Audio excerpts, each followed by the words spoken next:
तो हुए मोरे का इलाज किस तरह कर किया जाए? क्या उसके लिए ऑपरेशन की ज़रूरत है या दवाइयों से ठीक हो सकता है? ये बात आज तफ़सील से मैं डिस्कस करूँगा। ये कमेंट आया है कहते हैं कि जी मेरा लंबर स्पाइन का फ्रैक्चर है, डॉक्टर ने 1 महीने की दवाई दी है और ये चेकअप कराने का बोला है और साथ में कहा है कि ऑपरेशन होगा। लेकिन मैं सर्जरी नहीं करवाना चाहती और कमर दर्द आराम नहीं आ रहा, मेडिसिन भी लेती हूँ। It all comes down to 2 things.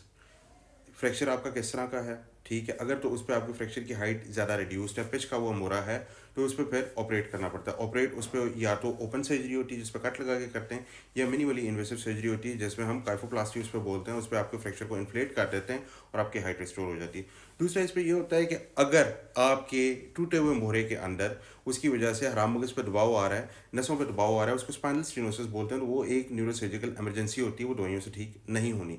अब जो आपको कमर में दर्द हो रहा है ना, वो इसलिए हो रहा है कि आपका मोरा टूटा हुआ है। जब भी आप मूव करते हैं तो आपके टूटे हुए मोरे पे प्रेशर पड़ता है, आपकी कमर आगे पीछे होती है और वहीं पे सोजिश का अमल दोबारा शुरू हो जाता है। आप दुनिया जहान की दवाई खा के देख लें, जब तक आप अपनी मूवमेंट को रिस्ट्रिक्ट नहीं करेंगे, आप कंप्लीट बेड रेस्ट नहीं करेंगे, आपका टूटा हुआ मोरा नहीं जुड़ेगा।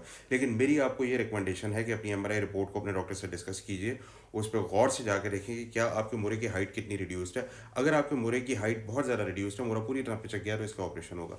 अगर आपके मोरे फ्रैक्चर होने की वजह से नसों पे दबाव आ रहा है यानी स्पाइनल स्टीनोसिस है, तो इसका ऑपरेशन होगा, ठीक है? और मेरा आपको ये भी मशवरा है कि अगर आप ऑपरेशन अभी नहीं करा रहे और आप बेड रेस्ट करके इसे देखना चाह रहे हैं, तो इस बात का ख्याल रखें कि अगर आपकी टांगों में खिंचाव हो, टांगों में कमज़ोरी हो, पेशाब या पखाने पे कमज़ोरी हो या आपको फुट ड्रॉप हो, अगर इनमें से कोई भी मसला हो तो फौरी तौर पे फिर ऑपरेशन को कंसिडर करें।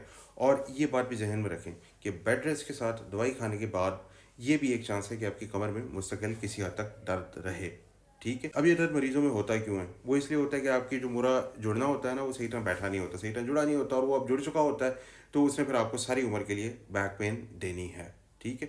तो आपको मैंने कुछ वार्निंग साइंस इस पे एक्सप्लेन कर दिए हैं, आपको मैंने ट्रीटमेंट ऑप्शंस इस पे बता दिए हैं। आप मज़ीद कोई बात डिस्कस करना चाहते हैं तो you can always comment beneath this video, I would love to get back to you.